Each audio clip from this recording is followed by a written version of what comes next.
Seguimos aquí en EMOL TV. Este jueves finaliza la visita del Papa Francisco a nuestro país. Luego va a continuar en Perú, una visita que ha estado marcada por mensajes y también por una polémica por la presencia del obispo Barros en las misas. Para hablar de todo esto estamos junto al sacerdote jesuita Fernando Montes. Padre, muchísimas gracias por estar aquí con nosotros. Muchas gracias, igualmente. Bueno, tal como lo nombraba, me gustaría partir con este tema. El Papa durante su visita a Iquique respaldó al obispo Barros, dijo: el día que me traigan una prueba voy a hablar. Son calumnias. ¿Qué le parece a usted estas declaraciones? A ver, primero que nada yo quisiera repetir lo que he dicho innumerables veces a los diversos medios y que hoy día se me ha comprobado más, porque hoy día yo me puse en la mañana, porque tengo esta tarde que hacer una visión de conjunto, he leído atentamente y subrayado sus mensajes. Y yo supliqué que ojalá este no fuera el único tema. Yo lo entiendo, que el periodista me pregunte, yo hoy día estoy más bien en una especie de desesperación de que pocas veces yo he visto un conjunto de mensajes tan bien insinuados, pero que normalmente uno ve una o dos o tres frases e impide ver el conjunto. Entonces a mí me duele horrores, y lo comprendo, pero me duele horrores que este sea el tema que me quita el fondo de lo que a mí me ha golpeado, lo que el Papa ha dicho, pero en fin. Y ahora, con relación a eso, repito lo que yo he dicho muchas veces, y tal vez puede ser un poco largo porque hay varios elementos. Primero, yo no tengo ninguna prueba de que Monseñor Barros haya cometido actos de abuso. De hecho, no se lo ha acusado y no se lo ha condenado. El Papa nos ha insistido insistentemente sobre la idea de la Iglesia misericordiosa. Entonces, si a él no tiene información de eso, yo creo que lo encuentro valeroso, que él se atreva a decir: denme las pruebas y me voy a preocupar. Pero esto no es como cerrarle la puerta a las víctimas. Pero ahí está el asunto, que yo lo había dicho antes. Aquí hay dos fenómenos distintos, que son claros. El fenómeno Caradima. Y Caradima, el Vaticano tiene pruebas porque por algo lo marginó y lo condenó. De modo que impidió que volviera a juntarse con los que lo seguían. Quiere decir que ahí tienen pruebas. Lo que es complicado cuando la acusación es de cuánto él se dio cuenta o no, en cuanto él ocultó, defendió a Caradima y no fue ver.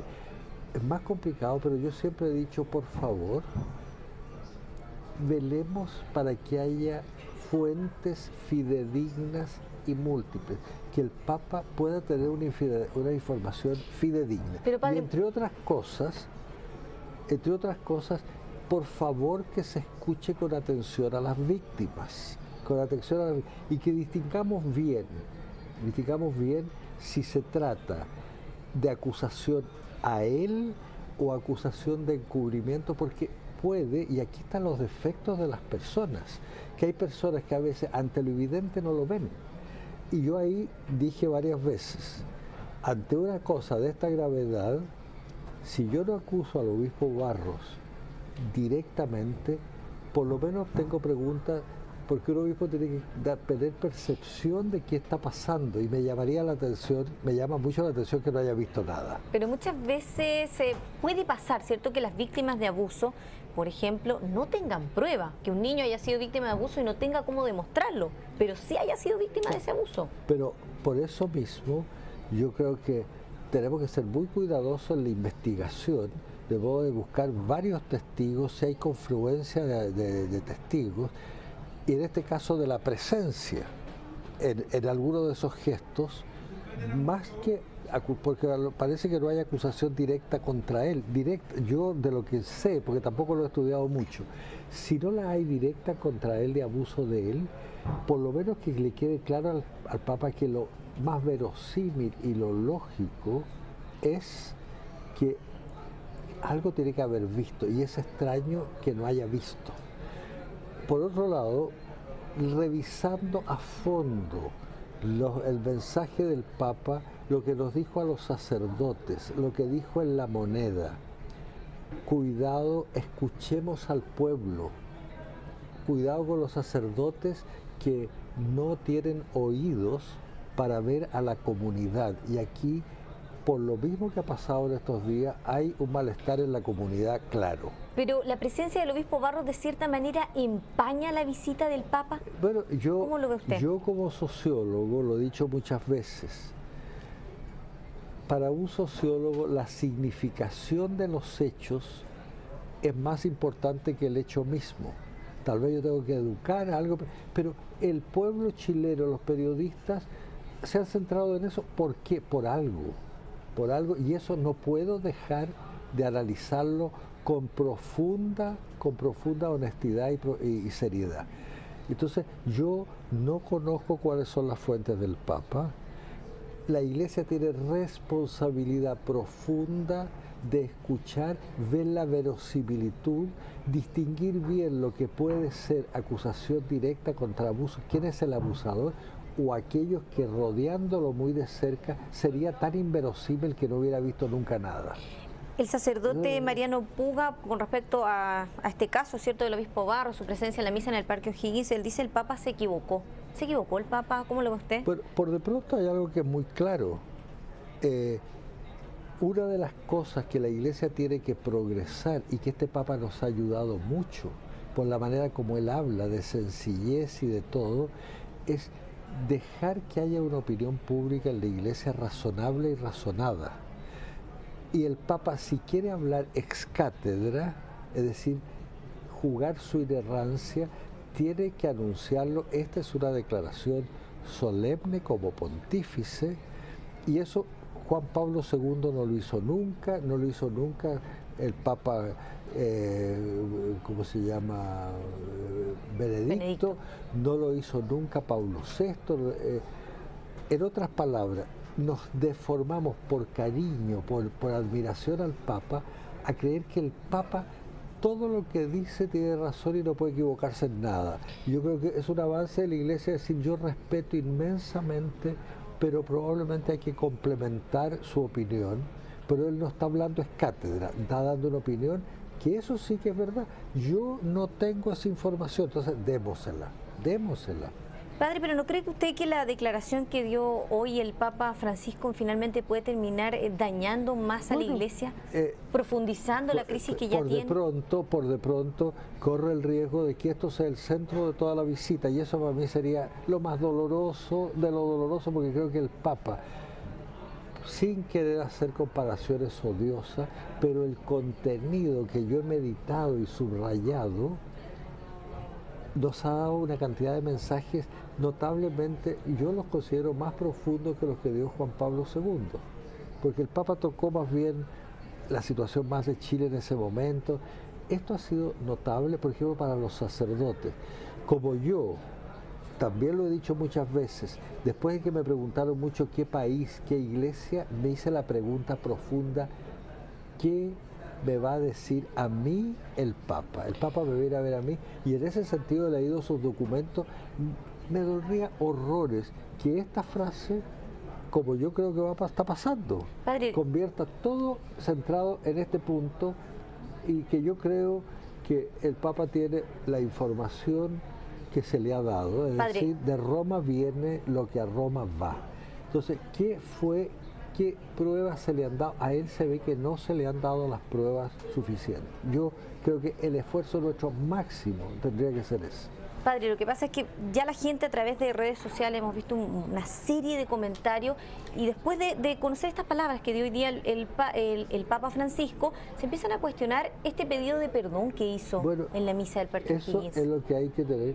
Él habló en La Moneda, en el Parque O'Higgins, sobre todo a los jóvenes, del cambio de cultura. Hoy día la gente no se queda callada. Hoy día la gente tiene acceso a la información, está enredada en las redes, o sea, está en las redes sociales. Todos tienen celular, y el Papa aludió a eso con los jóvenes. Entonces, en el templo gótico, la misma gente hoy día, después de haber oído lo otro, dice: por favor, plop, exijo una explicación, como dice Condorito. Es decir, yo pido, entiendo al pueblo chileno, entiendo que quede desconcertado, y esa es doble responsabilidad de nosotros, de dar la información que sea fidedigna, con testigos, testigos creíbles, y a lo mejor muchas veces hay cosas que no se puede tener en la fotografía, pero se le cree a 3, 4, 5, 10, pero y más si son más, que concuerdan en una cosa. Entonces, me parece que distinguiendo bien lo que es, no hay acusaciones contra Monseñor Barros, pero sí hay justos motivos para creer y razonables de que él algo tiene que haber visto. O sea, entonces él le hace daño, le está haciendo daño a la imagen de la iglesia, el obispo Barros le está haciendo daño a la iglesia. A ver, nuevamente yo digo, cuidado con los hechos y las interpretaciones. Como el daño es la interpretación, el pueblo de Chile, sabiendo lo que pasó con Caradima, que fue condenado por la iglesia, que la iglesia lo margina, el pueblo chileno tiene cierta razón de decir que lo que las víctimas dicen, sabe que más Monseñor Barros, que era lo más cercano a Monseñor Caradima por muchos años, algo tiene que haber visto. Es verosímil, es muy verosímil que sea así.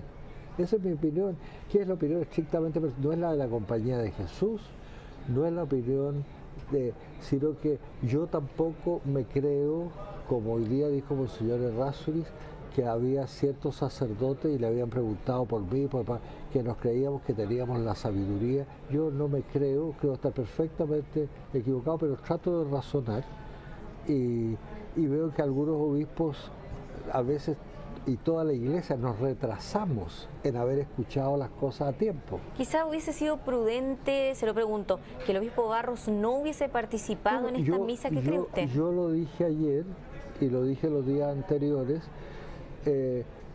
dado más bien nuevamente la significación de los hechos. Su presencia ha generado de hecho un desvío de la atención, y en ese sentido yo hubiera preferido que nos dejaran escuchar al Papa. Usted dijo que sería extremadamente prudente renunciar. ¿Usted cree que él debería renunciar a su... el obispo Barros debería renunciar? Tal vez eso puede ser una frase mía y ese es mi parecer, y eso puede ser mucho más discutible, pero el obispo es por esencia el símbolo de la unidad. Por esencia el Papa es el símbolo de la unidad. Y entonces, si un obispo, por A, B o C, y con ciertas razones que parecen curiosas, es decir, parecen verosímiles, genera división, y no es solo un pequeño grupo, yo estuve en Osorno y vi mucha gente, lo que pasa es que ese pequeño grupo es el que ha ido quedando con voz, pero al comienzo no era uno o dos, y ahora tampoco son uno o dos. Yo hablé con el alcalde de Osorno, hablé con otra gente, y obviamente que desgraciadamente, a lo mejor injustamente, pero no es factor de unidad. ¿Debe dar un paso al costado entonces el obispo Barros? Me parecería que sería razonable, como de hecho ha habido otros obispos que en la historia de la iglesia, el Papa, imagínense, el Papa Benedicto, cuando vio que él mismo no podía enfrentar los problemas mismos de la curia, tuvo la humildad y la sabiduría que extrañó a muchos y se lo reprendieron, de hacerse a un lado para que la iglesia no quede dañada. Entonces, si el propio un papa hizo una cosa así, yo creo que si permanece y sigue siendo el tema y todo, creo que ojalá que pudiera otro lugar donde él pueda servir sin que se genere este daño colateral. Ahora me gustaría preguntarle con respecto a la visita. ¿Usted siente que fue de cierta manera un poco deslavada esta visita? Porque se esperaba más gente en Iquique, en Temuco tampoco llegó tanta gente, no había mucha gente en las calles. Yo creo que, se lo puedo decir, se lo dije antes y todo, yo comprendo profundamente, pero las medidas de seguridad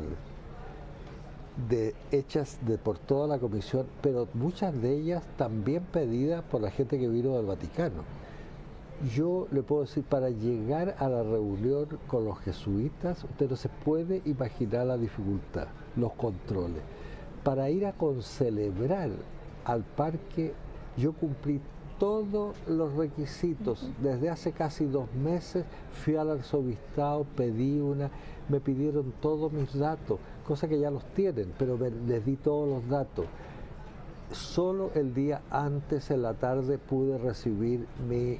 ¿Usted cree que fue por ahí, que era muy engorroso conseguir una invitación? Yo tengo mi familia, es bien cristiana, mi hermana, poquito menor, no ya tampoco, yo de las mujeres no puedo decir que es poquito, voy a decir que es bastante menor que yo, pero no es tanto. Mi hermana me dice, lo único que quiero ir, pero yo a mi edad no puedo ir a las 2 de la mañana al Parque O'Higgins y no puedo llevar una sillita para sentarme y no puedo llevar un paraguas, porque un quitasol, porque está prohibido. Entonces, tales medidas, ir a las 2 de la mañana, no poder llevar una silla, es obvio que mucha gente se restó.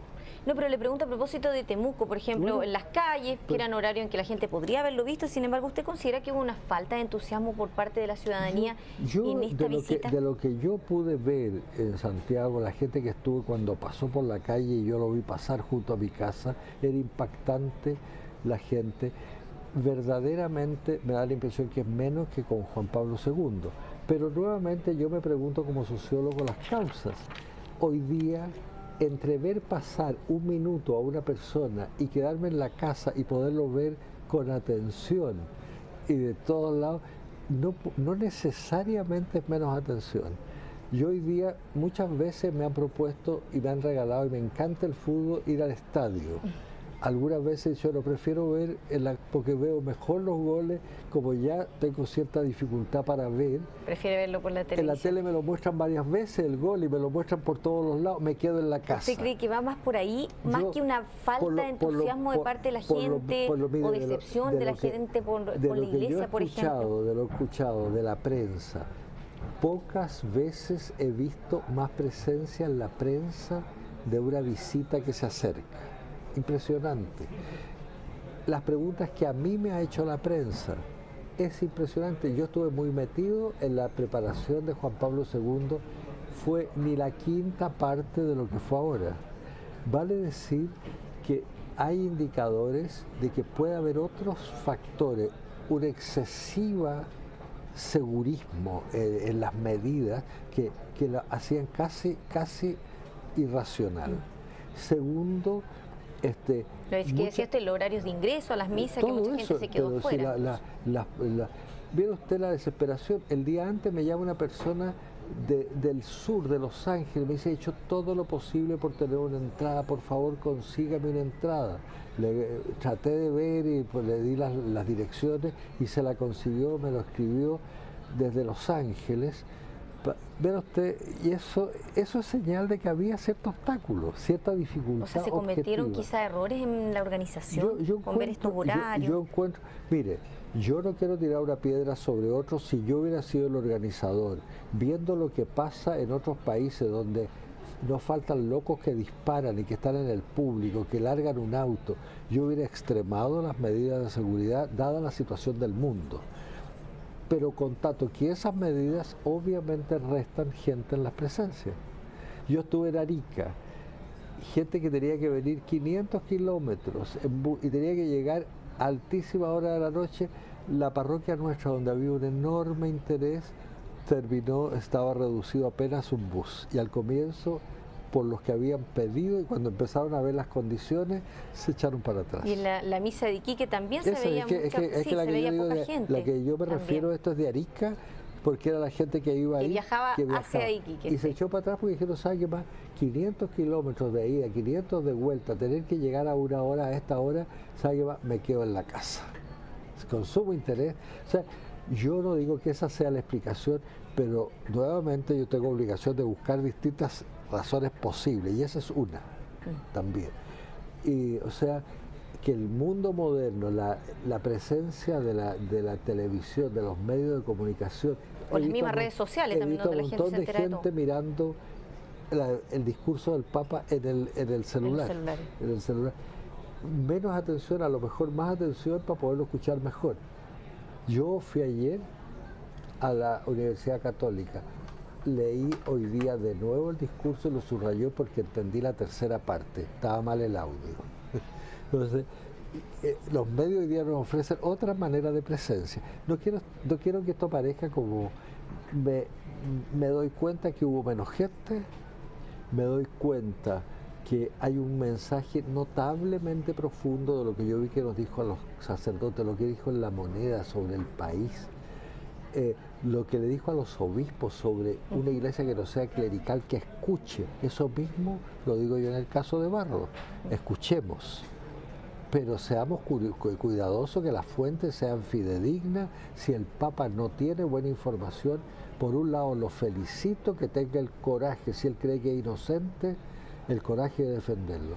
Pero yo quedo con la pregunta si le estamos entregando la verdadera información. Entonces, ¿valiente el Papa al defenderlo? Perdone que yo creo así, si él honestamente, y no tengo por qué dudarlo, cree que no tiene ninguna fuente, le saco el sombrero, que tenga el coraje de hacer lo que ha hecho. Pero a la vez yo digo, ¿sabe qué más? Tengo la sensación de que no tiene buena información. Ese es mi parecer. Padre, muchísimas gracias por haber estado aquí con nosotros en EMOL TV. Muchas gracias. Y a ustedes los dejamos invitados a seguir conectados aquí en EMOL TV e informándose a través de emol.com.